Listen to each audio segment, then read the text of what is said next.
folks. Welcome back to the Crossing Swords podcast presented by Batavia Downs Gaming and Hotel. And your Buffalo Sabres are back in action tonight in just about 40 minutes as they take on the St. Louis Blues. And the Buffalo Sabres depth have really stepped up for them this time of year. And speaking of guys stepping up, I'm joined by two of them right here. Carson, how you doing today, sir? Buffalo Sabres above 500. It's great. Great start to the season. I shouldn't say great, but, it's nice that we're still in it. It's the hope when you start, of the first 14 games, 10 of them are at home, a little bit more of a favorable schedule that the league gives you there to start. I get through some difficult opponents in there as well, but hey, you're in it. That's all they can ask for. They're extremely banged up right now. That's kind of the goal going forward. Just trying to stay in it until we hope to get healthy. It kind of seems like as soon as we have guys come in the lineup, a few guys get taken out of the lineup. It's kind of been a bunch of rotating pieces with health this year, which is unfortunate. But regardless, it's a big game tonight. This is, I think, 2 points that the team needs, especially with this 4-game away trip coming up. So hopefully they can hammer those out tonight. Whether that's overtime or a shootout, seems like regulation's not good enough for us lately. But big 2 points tonight. Victor, how about you, sir? Happy go tonight. I just love Gates. You're the only person who can be 15 minutes late when you say you are 10 minutes late. So we'll make it 20 next week. So we got it going for us right now. I love it. I love the Sabres. The mood. I love the Eastern Conference. I don't know if this ever happened. Like there are 10 teams within like 2 points. It's so crazy, and it's going to be wild right till the end. So we need to collect these points. 100%, and good evening to you, Sir Grant. Hope all is well. Make sure you're commenting along with the show. We are, of course, live right now. So if you're listening to this, after 7 o'clock on Thursday, be sure to join our shows live, whether that be on Twitter at Cross Swords Pod, on YouTube at Trainwreck Sports, or on Facebook. We're live there every single Thursday. We want to see you part of the show. Ask us questions, how you're feeling about this team. And Cars, I feel like every single week it's been a crazy thing with the Sabres, what it is. And right now, it's the depth stepping up for them. If you look at their lineup from last game, what it's going to be tonight, you would see this on paper and be like, oh, the Sabres are going to lose by 500 goals tonight. But somehow against Utah, they get to overtime. They get the point. And a game which I think is awesome, granted what we saw in the lineup, the injuries. And in Sabres teams in the past, when injuries happen, the team really starts to fall apart. But it feels a little bit different this year. How are you feeling right now with the guys stepping up? Have there been either any names that you've really liked so far, whether that be, Roseanne or Austin that's, seamlessly jumped in this lineup and scored? Or what's that kind of been like for you to see some of these young guys come in and take over the reins? It's nice to see the depth step up. I think particular, if there's a name that really sticks out to me, it's probably Isak Roseanne. I think he's been lights out. Like that was the first thing I noticed when he got recalled this year.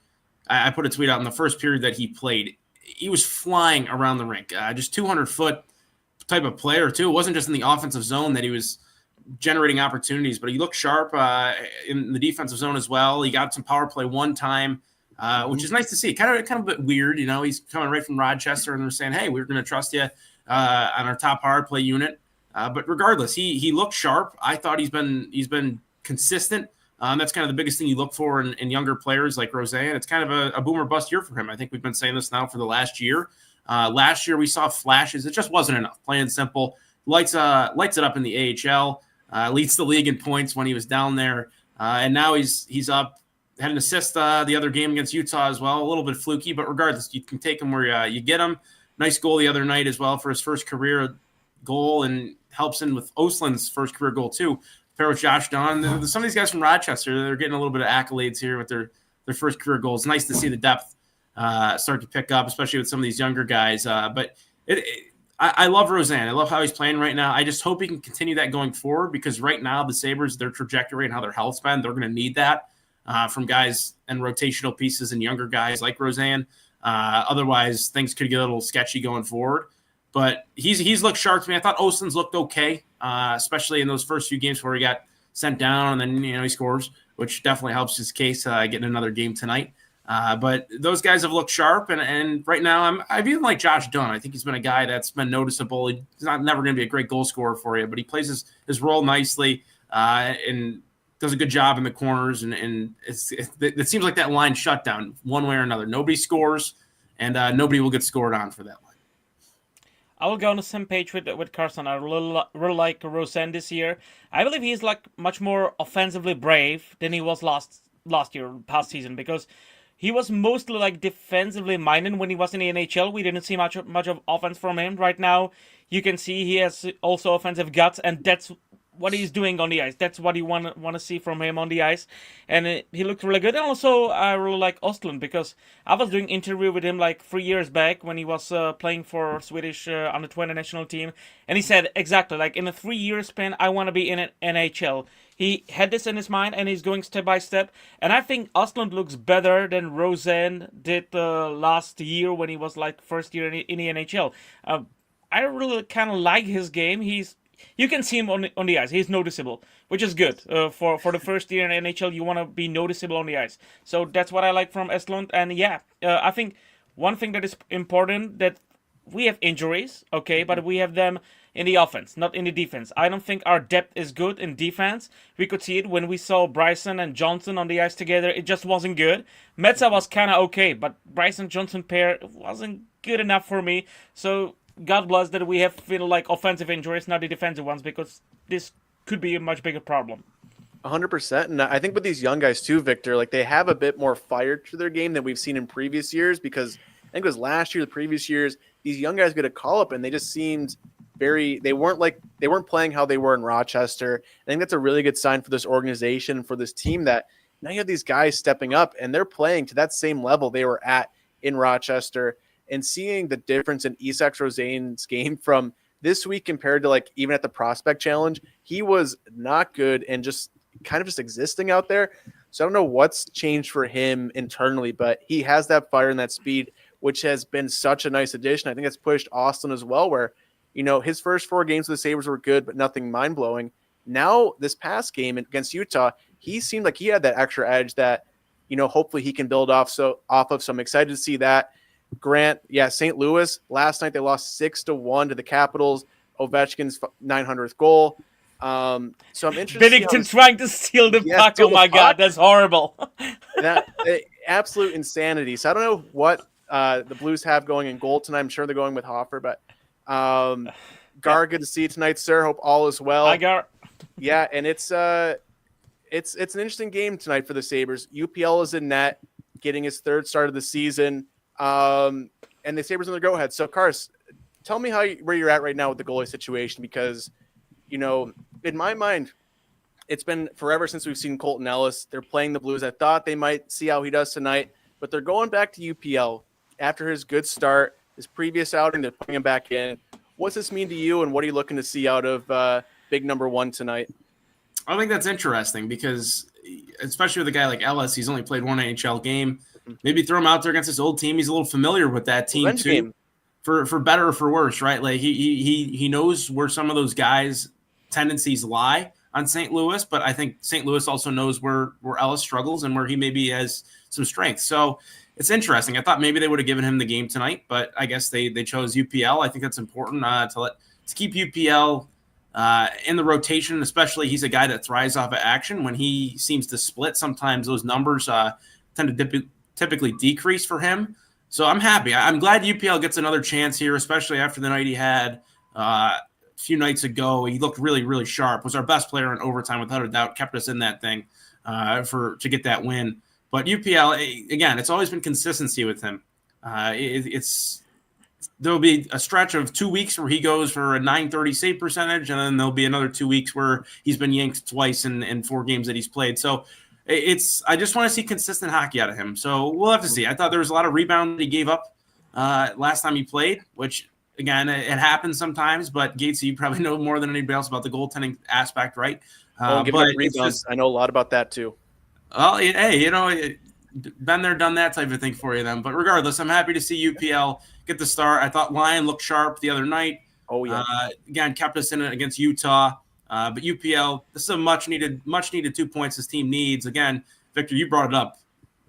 This year, the whole conference is just absolutely loaded in the eastern side. So this is big. This is a big game tonight. I'm just being honest. So I'm looking forward to it. Hopefully UPL can bring the consistency.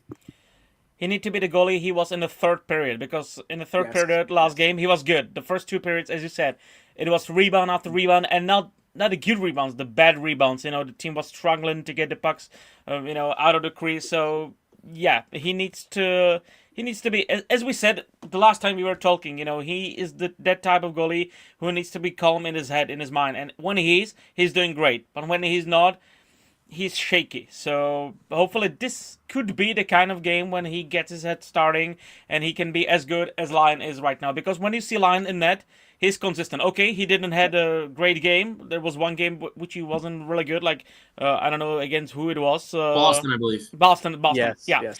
that wasn't his game. But still, he's mostly consistent. And when there is a shot, you are not afraid that he will pass it through. So yeah. Yeah, and Victor, like you were saying, of UPL needing that, mental strength of just, playing well, I think it's a really big sign that after the start of last game where he gives up 2 on his first 4 shots and in the first 2 minutes, nonetheless, that he's able to shut it down after that and play a really solid game and make the saves when the Sabres needed it. So I'm hoping he can build off that. I'm glad the Sabres are giving this game. Granted, it feels like, a good revenge game for Ellis, but I think if you're thinking long-term, long picture, getting him to start here, getting 2 points against the Blues is such a big deal. And, I'm really excited for that to happen. It is a goat head game tonight, Gar. And having a Dahlian breakout in the goat heads would be much needed around this time because the Sabres need that extraordinary production from himself and from Tage. That I think we're kind of shocked that it's not to the level that it's at, and the Sabres are still finding ways to win games that are above 500. And yeah, this team and the goaltending specifically has surprised me that you've had Alex Lyon step up. Connor Timmins, Matthias Samuelsson have taken huge jumps in their game. Offensively, too, you're having Josh Doan, Roseanne Osland step up. But has there been a part to this season so far for you that, maybe you want to see that next level from, whether that be the top guys or maybe a specific player that for the Sabres to get to this next level? Because like you were saying, that it's really only a couple of points between last place in the East and, first in your division. It's very close. So what's it going to take for you for the Sabres to get out of this, middling range of 500 to make that next jump to being in a playoff position? Obviously, it's the top guys, as you said, and I will maybe leave it on Carson. But I will bring there one guy who is horrible after his injury, and that's Jordan Greenway. Yeah, He is horrible on the ice. Like after that injury, he didn't help the team to be better. But obviously, as we said, the top guys, Thompson. Also, I would still want to see more offense from Tuck. Dahlian Power. I will repeat myself, but yeah, you need more offense also from Owen Power when he's such a wakey in his defense. So these guys needs to step up offensively, definitely. I agree. I think your best players have to be your best players. It's kind of getting to a point in the year where I don't want to say it's maybe starting to get a little concerning, but we're 12 games into the season now, maybe 13. Eventually now, I've always said the 10 to 15 game mark is when you start to get an idea of your team. I'd like to see the guys 72, 89, those guys kind of, and I guess Dahlian as well included, just start to play a little bit better. It's been weird past few games. It's Peyton Krebs got more ice time than Alex Tuck did the other night. So Tuck's been a guy who's right around that 16-minute mark lately. I'm not sure exactly why that is, why they're doing that. Yeah, it's a strange decision considering how versatile and how important Tuck is to this team. But those guys they've got to be our best players, plain and simple. Because I don't know, you can't count on Josh Doan and when Zach Benson's healthy for those guys to be over a point per game or right near it, along with offensive production from guys who are 21 years old night in, night out. That just we've seen how that went in years past. That's not going to happen every night, plain and simple. So right now I think that those guys just got to kind of get back on track. I think over time, I'm not that worried about it. I think they will. But it's not been the best start of the year for any of those guys. 100%. One thing maybe I will add here, in general, it's not mentioning the guys, but a power play. Like still playing Tage on the right circle, I just don't get it. Sometimes he's on the right circle, sometimes he's at the bumper. He's almost nowhere like on the left circle, where it's still his biggest strength. I just don't get it. I just don't get it how we play the power play, and we also have big struggles to play the puck into the offensive zone. So 100%. This stinks a lot. Yes. And their power play is at 19%, which is really just riding the coattails of their 3-for-3 game against the Senators early in the year. And then I think they went like 2-for-4 the following game or something like that. So they had just like a 2-game stretch where it's clicking. And since then it hasn't really been there. I got some comments here I'm going to go through too. I'm interested to see like Dahlian's game. I'm giving these guys time to find their legs. And also, we do have some lineup stuff tonight. Just quickly, Tyson Kozak is on the ice for warm-up, so I think solidifying that fourth line. We saw last game, too, the Sabres forward lines got changed up a lot. That happens when Mason Gearson's only playing 3 minutes and 49 seconds a night. Your forward lines are going to be in flux a bit, so hopefully Kozak is going to be in the lineup going from there. And then Colton Ellis is backing up UPL tonight. So giving him, a little shot against his old team just to back up, see the guys in warm-ups, and hopefully that's it. But yeah, once we get full lines, we'll go from there. But I saw in pregame skate this morning, the lines, they get shaken up. The Sabres' second line has been their best line basically all season of Josh Stone, Brian McLeod, and Alex Tuck. That line got broken up a bit where now Tage Thompson is with McLeod and Tuck, and they moved Doan. Did they really just give their offense some more, I think, layers where it's, not just going to be that line, and hopefully – because we saw the first line last game with Greenway and Quinn on there. It was not good as the Sabres' worst line. So, Karst, do you think this is going to be a good change for the Sabres forward group to – they're keeping the young kids together, but they're adding Tage with McLeod and Tuck and then giving the third line some energy with Doan? To be honest, I don't know. I guess time will only tell on that, but and Kyrie was a scratch. We talked about their best players needing to be their best players. I think this is them in a way giving them an effort to, hey, let's try out a few new guys, or maybe let's throw again McLeod. They have a lot of guys who have different skill sets. I think particularly in that middle to top six range that you can kind of do a lot with. Like Jason Zucker, you could throw him. Using him just as an example, there's other guys like this too. But Jason Zucker, you could throw him on the top line and you could have him on the third line. Like he's a guy that's just stable wherever he goes. That's what you like to have in a veteran type of player. I think McLeod's a guy who does provide some versatility as well. Doan has shown that he can play. Hey, I can play on the first line, third line. That's a good thing. That's good to have. It's a good problem to have. I think they're trying right now to test some things out here because you lose 4 out of your last 5. I get it's in overtime. And again, this is where previous teams haven't picked up points. But in the way that's kind of happened and transpired these past few games, those are games that you want to win. And 2 of those, at least, you should have had in regulation. So at the end of the day, I think a loss is a loss. And I think they're just trying to figure some things out here going forward before this 4-game road trip. Yeah, I think they tried to play Thompson at the center last game when Greenway wasn't doing his best. And it didn't work. So they wanted to give natural central to Tage to kind of, push him up. And Doan is a bullet. Wherever you put him, he will, raise the line. So maybe that's what I are trying to do with Doan playing with Greenway and the Krebs. Krebs, I wouldn't say he is bad on the ice, but he's not producing as much as we would like him to produce. So maybe they are trying if Doan can kick them up. But I think at the end of the day, we're gonna see Kozak or Mullenstein playing with Krebs and Doan, and it's gonna be a very offensive line. Yeah, and I think the Sabres lines tonight are interesting. I think they're going to give us an insight into the far future too, because I think the big talk, one of the bigger talking points for the Sabres right now is what's the future going to look like for Alex Tuck when they get, to the trade deadline. There's still no deal. What's that going to look like? There's been talks of him north of 10 million. Bucci Gross put out a tweet earlier today or yesterday saying like an 8x8.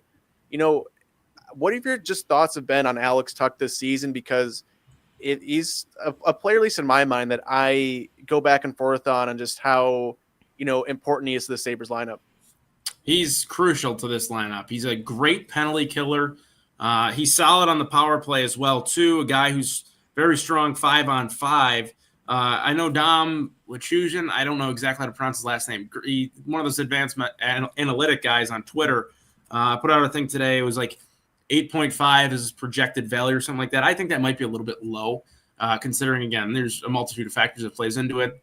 He's kind of trading a little bit the possibility of ever winning a Stanley Cup. Besides, if he hits the free agency market, I think there's going to be teams that are going to be willing to throw a lot of money at him. But still, he's almost a point per game this season, 12 points in 13 games played, 5 goals, a +2.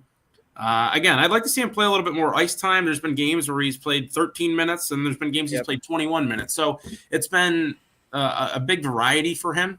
But again, he's a core guy that you want to have. I think he's been fine. I don't think he's been great by any stretch. But again, top players got to be their top guys when it comes to Thompson, Tuck.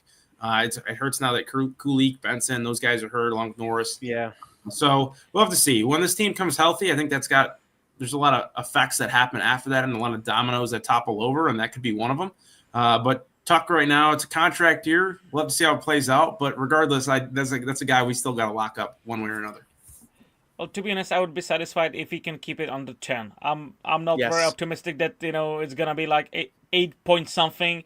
I think we're gonna hit at least 9 point something, and if we're gonna keep it under 10, I will be satisfied. Regarding the cap space is going a little like higher, so yeah, no, anything under 10 is good for me. And then, regarding Tuck, I don't know why, but I have him in my mind that he's like something like Mike Pekka, like the spirit of the team. He's productive, and he's not hitting that hard as Mike Pekka did, but he had that something, that kind of grit that just keeps the team together. And I don't know why I have him connected with Mike Pekka era. So yeah, I Yeah. love Tucky, and I really hope he will stay in this team, because I think this guy is especially going to be very good in the playoffs if and when we will make it. Tuck is the guy for playoffs. Great point. 100%. Yeah, and it's the thing that scares me is just that north of 10 million mark for the length of term. Gar has 8.9 by 8. I would love that. And the part that scares me too, like the Sabres have obviously never spent to the cap ceiling in quite some time, but next year they have a lot of contracts to sign. They'll have to do Josh Stone, Michael Kesselring, obviously Alex Tuck will be up, Peyton Krebs is up, Zach Benson. And those guys aren't making much of anything right now. Plus, they have to pay Jeff Skinner $6.1 million next year to not play on this team. So it's the point where, cap is going up, yes, but they might get a little tight on what guys you can bring back. So if they can save $1 million or $2 million, and they're not going to have to pay, Alex Tuck, who says he wants to be here, hometown guy, extra money to stay in Buffalo, like that would be a big thing. And yeah, blast from the past, Michael Pekka. And the go-ahead jerseys to me are just Michael Pekka through and through. But gentlemen, it's weird that the Sabres right now are having their success with this many guys out of the lineup. Is there right now, Yuri Kulik just got put on IR. Zucker's gone for a while. Benson's taking a little bit longer than they thought. Josh Norris is skating again, but he's probably still till December, maybe January. Do you take this as a good thing right now for the Sabres that, they're finding success now, and this is, knock on wood, the worst the team is going to look on paper for quite some time? Yeah, I think that is a good thing. I think that speaks to your depth, that guys are stepping up, whether that's your guys from Rochester like Roseanne or guys like McLeod, Benson when he was healthy. Mm-hmm. Defensively, Matthias Samuelsson, Connor Timmins, those guys are stepping up when it's needed most. When guys above them are hurt, banged up, or whatever the reason is, they're playing some good hockey. So I think that's an encouraging sign. With that said, though, like, there's still games that were left on the table. But you can't do anything about that now. It's the past. The past is the past. But I think going forward, you got to hope this team gets some guys back, because right now it's just been, two guys get back into the lineup, now they're healthy, and two guys come out for injury purposes. So I've liked that the depth stepped up and they've kept us in it. How long will they do that? I don't know if it's sustainable. We'll have to see. I think time will tell. But right now, I've said this from day one, just stay in it until hopefully health turns the corner and you can almost have a full squad ready to go. Yeah, I think it's gonna be challenging regarding Rosen, regarding Estland, because we can see right now they are playing good hockey in the NHL, and they will also want to have more playing time in the NHL. So it also will be challenging for Kevin Adams to figure out maybe to get rid out of Krebs at some point in the season, so you can play Rosen maybe, and it will be also cheaper to the years that we were talking about the cap space and all this kind of stuff. So it's good to have competition in the team, and it's good to have options regarding keeping yourself under the cap seal. So, but we have to think about it in like past 1 or 2 seasons. We need to think about it, who we gonna keep and who we gonna play. And these guys like Roseanne or also Kunsta Helenius will definitely want a shot maybe at some point this year. I would love to see Viktor Neuchev playing like game or two in the NHL, because I kind of like how is Neuchev playing in the. He kind of reminds me of Victor Olofsson. So it's Victor for Victor. And I'm in the Victor clubs with them. So also Nikita Novikov. I would love to see Novikov playing also at some point 1 game or 2 in defense. So you want to see these guys from Rochester who are waiting patiently there for like 2, 3, 4 seasons to have a shot in the NHL and see if they have guts to play in this league. 100%. I think Sabres have done a good job this year of making it so it's a competition between these guys on who's coming up, and making it so you saw Noah Austin was the first forward called up of that young crop, and then it was Roseanne's turn, another injury pops up, they're there. Now we're going to get to a point, I think, in the next month or so where we're going to be seeing some notable names, ideally scratched, where it's you have these guys coming in, stepping up, and you can't take these guys out of the lineup if they are, producing for you. So I think for the first time in a while, the Sabres have some actual competition on staying in the lineup, and that's going to hopefully make this team better down the road, down the line. And I'm excited for that point because it feels like forever it's been, okay, what, Warren Body can we plug in the lineup so we can have 12 forwards playing tonight, or defensively, can we get 6 guys in that can play all game? So I'm excited for that for the Sabres, and there's some fun guys in Rochester too. So, the Sabres are banged up now, and ideally nothing more happens. This team can stay as is, but I'm we'll just seeing the lineup, guys. Oh, what are you looking like? Wow, it's pretty shaken that I didn't expect it. Rosen, Estlund, Thompson, the first line. We got Doan, McLeod, and Tuck again together. Wow. Greenway, Kozak, Quinn, down Chris Mullensteiner. That's a pretty big shake from the yesterday's training morning skate. Wow. That's wild. Rosen, Estlund, Thompson. I'm just a big fan of this line. I want to see how this will, go in the game. It looks good. That'll be great to keep an eye on. That's 2 guys with 20 combined NHL games, and then you got Tage. I think Gatesy totally frozen. Gatesy frozen with seeing the lineup. Gatesy is frozen, man. It'll be a fun lineup to watch tonight, though. 2 youthful guys who've look like they're possibly starting to turn the corner when it comes to their development. So we'll have to see. But they're getting that talk about a vote of confidence when you're a young player like that, and all of a sudden you're getting put on the top line with arguably the team's best player in Tage Thompson. Is there Lindy Ruff, doing this lineup? Because Lindy Ruff, doesn't give many chances to the young guys, and right now he's putting Tage Thompson with Astlund and Rosen. That's huge. I hate to see you totally frozen over the lineup, right? the lineup, I saw it, my computer crashed. It could not handle these top guys or these young guys on the top line, which is awesome. But I'm sure you guys hit that point. I think this is a great thing, seeing this, and they're taking the kids and throwing them right in the deep end, and I think they're rewarding them for their good play. So I'm excited to see what this is. I only saw the top line, so I'm going to take a look at the other ones. But Cars, what does that mean to you to see these guys on the top line?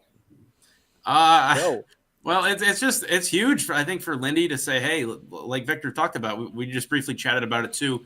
Well, you went off the deep end there, Gatesy, but that's huge for these 2 young guys to get experience with top line. We'll see how long that lasts. They could be broken up after the freaking first shift for all we know. But for them to have start with Tage and go out there try to generate some offense, that's huge. It's a vote of confidence. I think that's Lindy rewarding his 2 young guns there who've looked sharp these last few games. And who knows? Maybe it works, maybe it doesn't. But this is a big test for them. That's huge. I'm excited to watch this. This is got me fired up.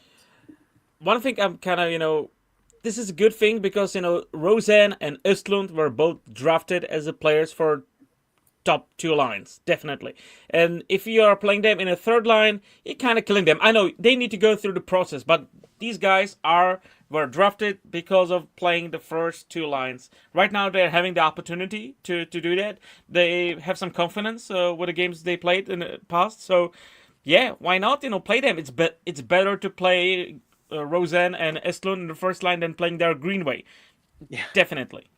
100%. And this is just something that is so exciting to see. Where, like you said, Victor, it's not Jordan Greenway and Jack Quinn. It's you putting 2 guys who have been seeing limited minutes, but you saw last game they got rewarded for the good play by Lindy Ruff having them out in the final minute to close out a game, to get it to overtime, or even get the game-winning goal. For him to see that, see how they played there, and then to elevate them to that top line, I think is awesome. Just in terms of, they've earned it, but it feels like it's been a problem for the Sabres organization for a while of guys getting chances because of, who they are and their name, not so much their play. So I'm glad to see these guys getting a chance. It's a super exciting thing. If you're watching from home, tell us how you're feeling about this. Steve, good to see you. Yeah, definitely need Benson back. Thompson and Benson in the lineup there. Thompson's scoring is a lot better with Zach Benson, as you can see in Steve's comment. So yeah, Benson is a huge part of this lineup. So excited to see how Thompson plays with the young guns tonight. But it's exciting times. But I don't know if they will play like this because the date says it's 2026, so maybe it's a year away from now. When I see the graphic, you can see it says 2026, isn't it? It's on brand. But one quick thing though, if they do stick with the lines, I'm curious. You get the home advantage, I guess, because you get the second line change, right? So I'm curious if they're going to mix and match against St. Louis's guys, specifically maybe in the defensive zone with that top line. If they keep Ostlund, Roseanne, and Thompson together, but regardless, I'm curious to see how they fare tonight. That's a unique skill set with very few NHL games and boatloads of potential playing with Tage tonight.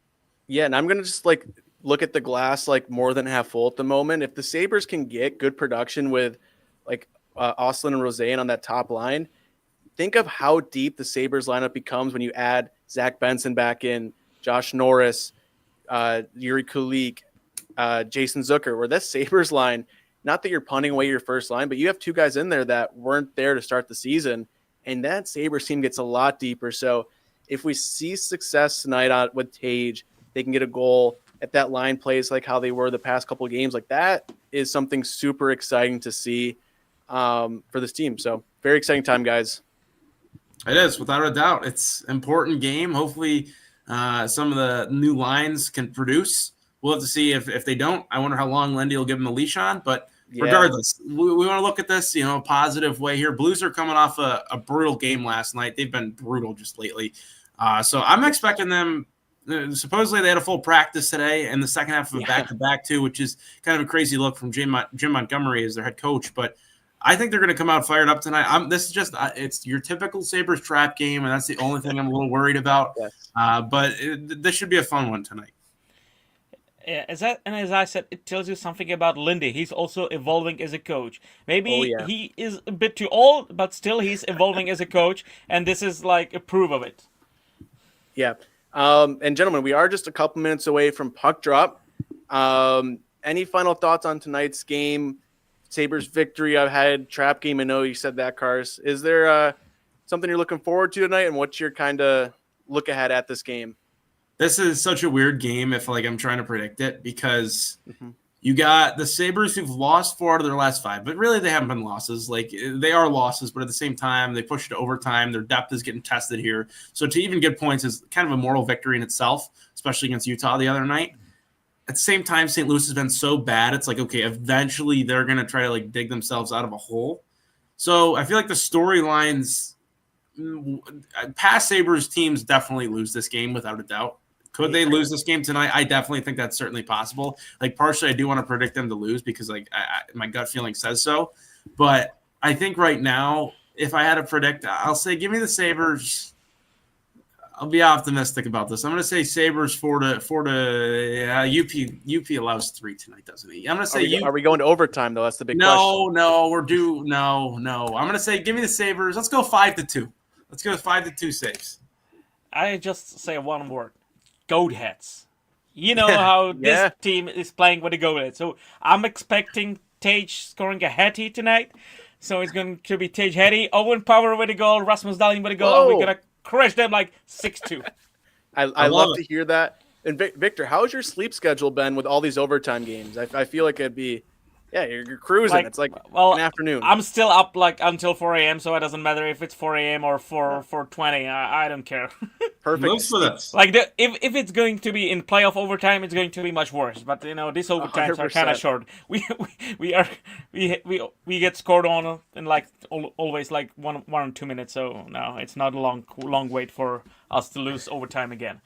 Exactly, and Steve's feeling the good vibes too from you guys. 7-2 win. I'm gonna go with the Sabres win tonight too. I want to believe in these young guys taking over that top line. UPL all black pads and the goat head. There's something there. He had a new mask. I think he has a new mask. They had the new picture of the mask. So I'm excited for this game. It's definitely a scary one because it feels so right to have a big game where you can build off of. You can get to 6-4-4, which looks awesome. And gentlemen, this will be a fun game. excited to see how the Sabres go, because the first 10 minutes I think are going to be the Sabres trying to survive, because the St. Louis Blues team did get beat pretty bad last night. They're going to come out with fire. So I want to see them weather the storm. If they can get through the first 10 minutes scoreless, I'll be the happiest man in the world, and we'll see how it all goes. Grant, thank you for stopping in tonight. Steve, Gar, good to see the three of you guys hopping in chat. It's been a great time. Gentlemen, any final thoughts before we wrap things up? I know we got puck drop here in just about a couple minutes.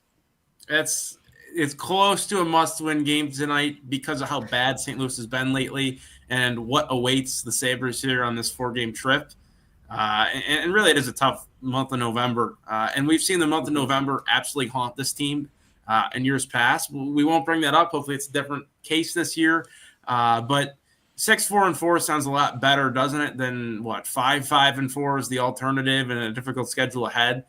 So right now, hopefully, 2 games above 500 would be nice in an ever contested Eastern Conference to start the season. My final words are: play Tage Thompson in the left circle on the power play. God, please don't play him in the right circle. Play him in the left circle and just let his one-timer go. Yes, 100%. And gentlemen, I think this will be a fun one. Hopefully the Sabres power play can get one tonight. Their PK is first in the league. We didn't talk about that. Their Sabres actually are the worst face-off team in the league as well. So Again. So hopefully we can figure something out with there. Appreciate everyone stopping by tonight. Sorry again for being a couple minutes late. That hand up, that is on me. But we'll be back again next week. And hopefully the Sabres will still be above 500 come that time. Gentlemen, thank you for joining me tonight on the show. Every single week we have a good time here. We'll have Bunty next week. And hey, let's enjoy the game and let's go Sabres.